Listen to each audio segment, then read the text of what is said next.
Fala, galera! Eu sou o João, o professor de Filosofia e Sociologia do curso Safrinha. E a gente está aqui para uma breve aula dando dicas e ensinando como você deve estudar para os vestibulares e para o Enem, principalmente. Bom, vamos lá. Primeiro, a gente precisa saber o que a gente tem que estudar, o que é mais cobrado. No caso de filosofia, eu coloquei aqui uma tabela que me mostra quantas vezes as questões apareceram e o que vem sendo mais cobrado ao longo dos anos. Aí aqui vocês podem ver que em filosofia é muito cobrado ética e justiça, filosofia antiga, democracia e cidadania, natureza do conhecimento, filosofia moderna, filosofia contemporânea, relações de poder, intolerância, surgimento da filosofia e filosofia medieval em ordem decrescente. Isso são as coisas que vocês mais precisam estudar. Por exemplo, democracia e cidadania. São cobradas 14 questões. O que você precisa saber de democracia e cidadania? O básico. Democracia surgiu na Grécia Antiga. Cidadania também é um conceito que relativamente surgiu na Grécia Antiga. Só era cidadão ateniense e só podia exercer o seu dever democrático quem tivesse nascido em Atenas, fosse homem e não fosse escravo. Isso aí é o básico que você precisa saber disso. Entendeu? Tudo bem. De sociologia. O que mais cai em sociologia, o que mais tem caído no Enem?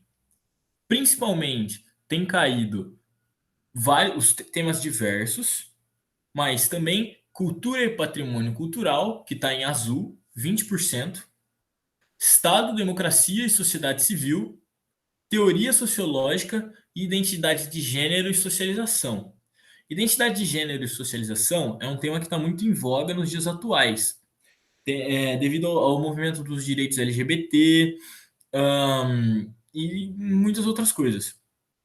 Aqui eu coloquei onde você deve procurar estudar. Aqui nós temos o link do próprio site do Enem, que vai te levar para as provas e para os gabaritos, para você poder fazer simulados. Tem questões selecionadas de filosofia, que são questões do Enem, mas selecionadas para você fazer para estudar. Tem um canal com vídeos no YouTube muito bons. Tem também uma apostila de filosofia, um cursinho popular chamado Cursinho Vilarejo, e que ele vai ter desde geografia, filosofia, sociologia, até matemática, português, todas as matérias do Enem. Ele é focado no Enem. Todas essas matérias ele vai ter. Tem também o Descomplica já é pago, mas esse link que eu coloquei é um PDF com planejamento mensal de todas as matérias do que você vai estudar. A gente tem também site com materiais, é lotado de materiais de todas as matérias da Unifal, é um cursinho popular. E tem também uma apostila de sociologia do Passeio Direto. Como a gente deve estudar para filosofia e sociologia? Filosofia e sociologia são duas matérias que demandam muito pensamento crítico do estudante, do vestibulando. Por isso, você precisa ler muito, exercitar a sua mente. E no caso de filosofia, você precisa entender as diferentes áreas, saber basicamente como funciona, igual a democracia e a cidadania ateniense, como eu falei lá. E você precisa saber também, tanto em filosofia quanto em sociologia, traçar paralelos entre, no caso da filosofia, é mais o contexto histórico, e da sociologia é mais os dias atuais. Você precisa ler muito, ler resumos, livros, antes de começar a estudar. Um conto que eu coloquei aqui é o próprio Mito da Caverna. O Mito da Caverna é muito estudado, não chega a ser cobrado tanto assim nos vestibulares, não é tão cobrado, mas é bom para você desenvolver o seu pensamento crítico. Eu vou dar um breve resumo sobre o que é o Mito da Caverna, só para instigar vocês a pesquisarem. Mas o Mito da Caverna é basicamente são homens que estão numa caverna e o mundo deles é a sombra projetada na parede da caverna. Até que um dia um deles sai e vê o mundo lá fora. Não vou falar como acontece tudo, só para dar uma instigada. E é um paralelo com muitas coisas dos dias atuais. Você também tem que conferir se as teorias são aplicáveis ao presente, assim como na sociologia. Desenvolver um pensamento crítico perante o que você presenciar. que você tem que analisar o que você presenciar e pensar, como isso acontece, por que isso acontece, o que levou a pessoa que fez isso a fazer isso. É basicamente isso. E agora em sociologia, mas também se aplicando à filosofia, você tem que evitar decorebas. Esse tipo de matéria você não decora, você aprende. Você pode decorar uma fórmula, mas você não pode decorar como o que levou um ser humano a se comportar da forma que ele se comporta.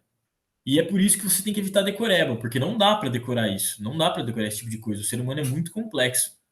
Você tem que, de novo, exercitar o seu pensamento, desenvolver um pensamento crítico, porque vai chegar uma hora que após você desenvolver um pensamento crítico, você não vai precisar de teorias, você já vai saber como as coisas funcionam. Tem que analisar as relações interhumanas e geopolíticas. Interhumanas é entre o homem. Porque eu ajo de certa forma com uma pessoa e da outra forma com outra.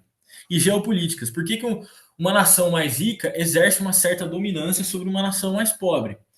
Isso tudo é sociologia. Lógico, mais focado para a área de antropologia, antro de homem, hipologia de estudo, antropologia estudo homem, basicamente. E você tem que ligar o que aprendeu ao seu dia a dia. Você vê duas pessoas se comportando de tal forma, por que elas estão se comportando de tal forma? O que levou? Aí tem as teorias, né?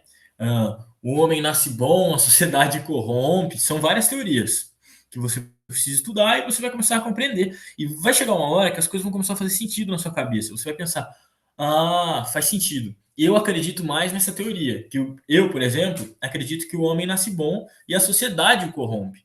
Então, é isso que eu relaciono quando eu vejo alguém se comportando de uma forma X. É muito bom também você ler livros de antropólogos e os estudar minuciosamente, traçando paralelos entre as situações reais e a teoria.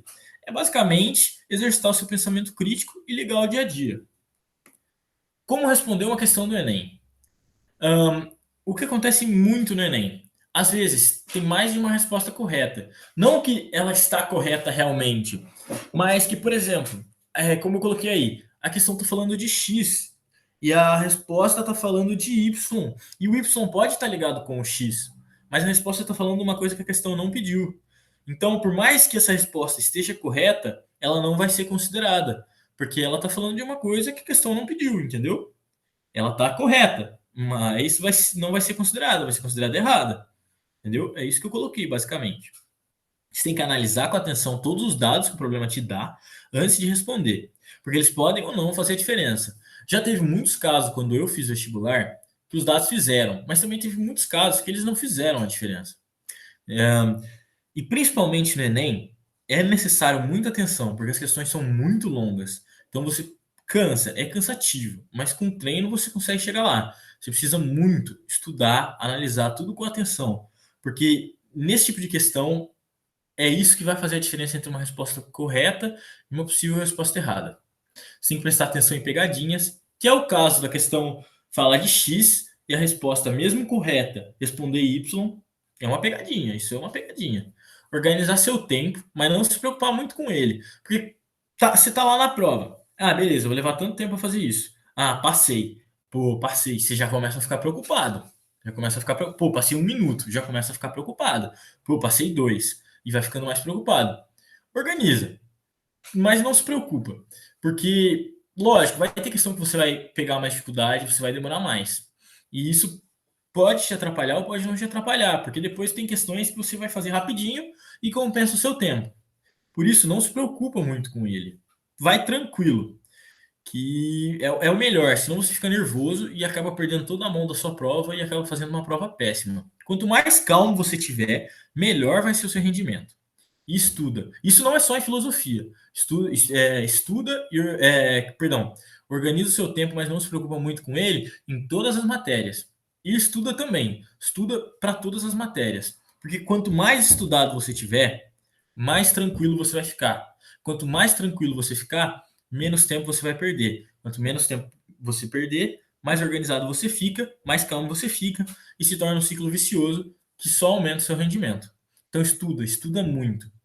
Porque depois você vai chegar na prova, se você não estudar, você vai chegar na prova com peso na consciência. Pô, não estudei, não vou tão bem. E não vai tão bem, que você já vai chegar na prova nervoso. Agora, se você estudar, você vai bater no peito e vai falar, não, vem que o pai mata. E aí você vai calmo, você vai calmo, você vai conseguir fazer uma boa prova. E agora vamos pegar uma questão de exemplo, né? Para ver. Eu separei aqui a questão de 2019, 48 da prova azul. E vamos lá, aqui. Filosofia. Cadê? Cadê a 48? 48. Ah, pode ser essas também, mas eu tinha separado 48, então eu vou fazer 48. Aqui. Vamos lá. Eu vou ler. Dizem que Humboldt, naturalista do século XIX, maravilhado pela geografia, flora e fauna da região sul-americana, via seus habitantes como se fossem mendigos, sentados sobre um saco de ouro, referindo-se às suas incomensuráveis riquezas naturais não exploradas. De alguma maneira, o cientista ratificou nosso papel de furtadores de natureza no que seria o mundo depois da colonização ibérica. Enxergou-nos como territórios condenados a aproveitar os recursos naturais existentes. A relação entre o ser humano e a natureza, ressaltada no texto, refletia a permanência da seguinte corrente filosófica. Ó, vamos lá. Antes de responder, o que a gente está fazendo aqui? E o que você deve fazer quando você for estudar? O que eu estou fazendo aqui não é simulado, não é nada. A gente vai só responder uma questão. E quando você for estudar e for responder uma questão, você vai olhar, vai tentar responder. Não conseguiu? Olha o gabarito. Eu até tinha o gabarito ali para ter certeza, para confirmar a minha resposta. Você olha o gabarito e beleza. Entendeu? Tudo bem. Ah, por causa disso. Se não, vocês vão ver o que a gente vai fazer. Beleza? Tudo bem. Vamos lá. Letra A. Relativismo cognitivo. Essa questão, ela mistura um pouquinho de geografia, né? Porque fala do ouro sul-americano, um pouquinho de história, né? Também por causa da conquista sul-americana, das grandes navegações. Mistura um pouquinho de sociologia por causa do pensamento e um pouquinho de filosofia. O Enem gosta de fazer isso, muito isso, misturar conteúdos. Então você precisa ainda mais estar atento. Vamos lá. Letra A. Vamos ler o que ele pede de novo. A relação entre o ser humano e a natureza ressaltada no texto refletia a permanência da seguinte corrente filosófica. Ó, filosófica. Então, beleza, você já sabe que é filosofia. Aí você olha aqui, a Costa, bem viver, uma oportunidade para imaginar outros mundos. É sempre bom, em questões de filosofia, sociologia ou história, você olhar, principalmente história, ajuda mais em história você olhar a referência bibliográfica, porque você sabe o autor, muitas vezes ele entrega o período do que ele está falando na própria referência, então é sempre bom. Vamos lá, vou ler de novo. A relação entre o ser humano e natureza, ressaltada no texto, refletia a permanência da seguinte corrente filosófica. Letra A, relativismo cognitivo. Letra B, materialismo dialético. Letra C, racionalismo cartesiano. Letra D, pluralismo epistemológico. Letra E, existencialismo fenomenológico. E aí, qual vocês acham que é? Eu vou dar 10 segundos e depois eu vou falar a resposta.